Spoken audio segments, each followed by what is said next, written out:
I think what you see is elite playmaking ability. That's in him. You've seen it. We've seen it. You saw it in college. You saw it on tape last year. Sure, there's a ways to go, but what rookie isn't? I mean, what first-year player doesn't have a long way to go? So I'm excited to get started with him and all of our quarterbacks and all of our players. Do you feel like you have to have QB1 set going into training camp, or is that something you open, Shedeur, Deshaun, whatever QB? You would hope that that's the case.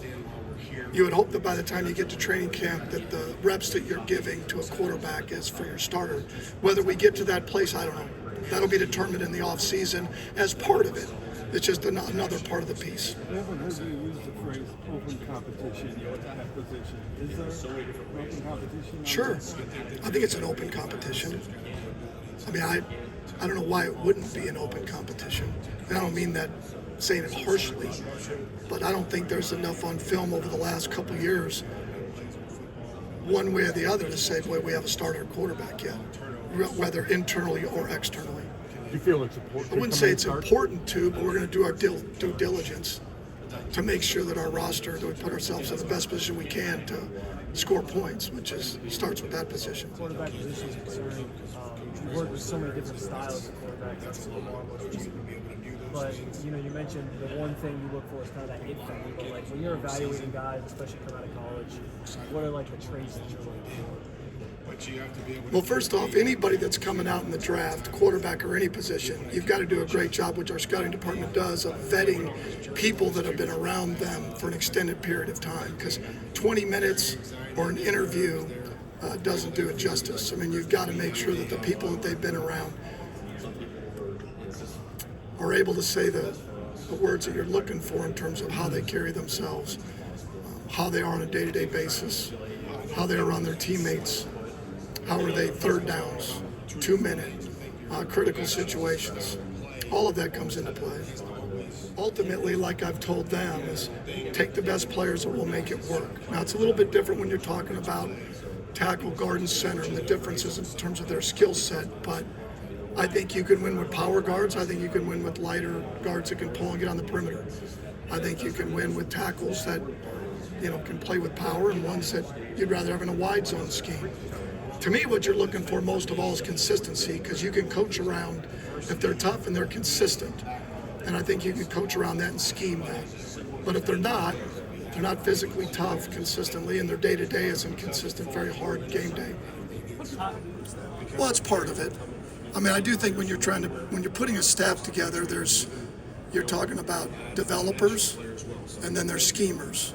I mean, and then if you're lucky enough to find guys that are elite at developing and scheming, a lot of times they end up being coordinators or head coaches. So you got to have a great mix of those two that not only develop your roster, but then game day or during the week leading up to game day, you put your best foot forward in terms of tactically getting after opponents.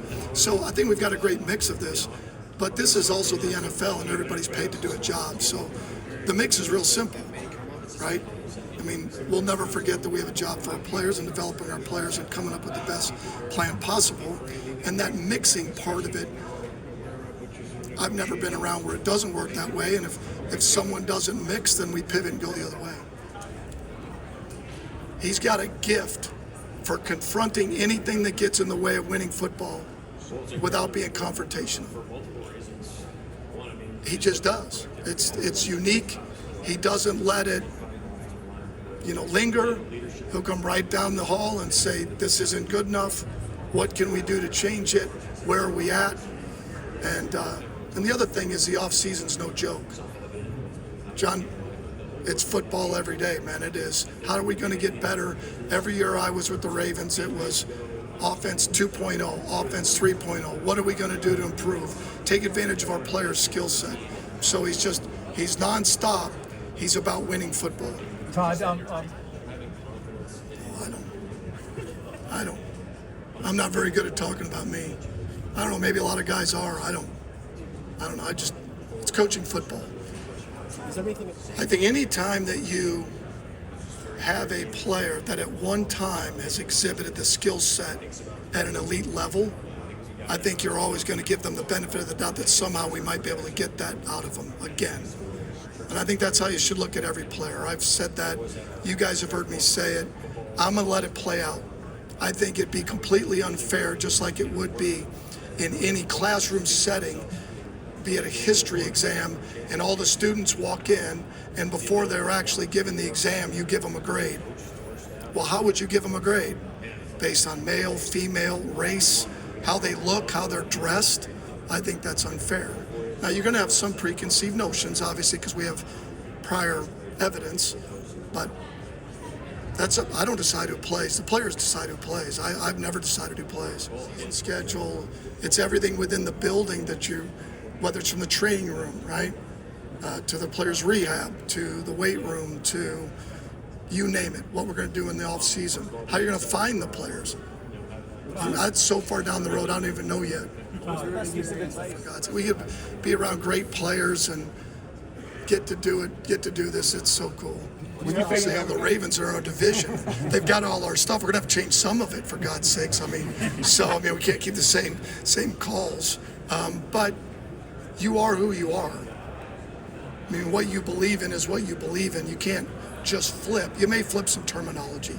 There's some things you're gonna have to flip terminology-wise, but what you believe in, how you attack people, how you go about your daily routine, your coaching staff has got to stay the same. That's why you got the job.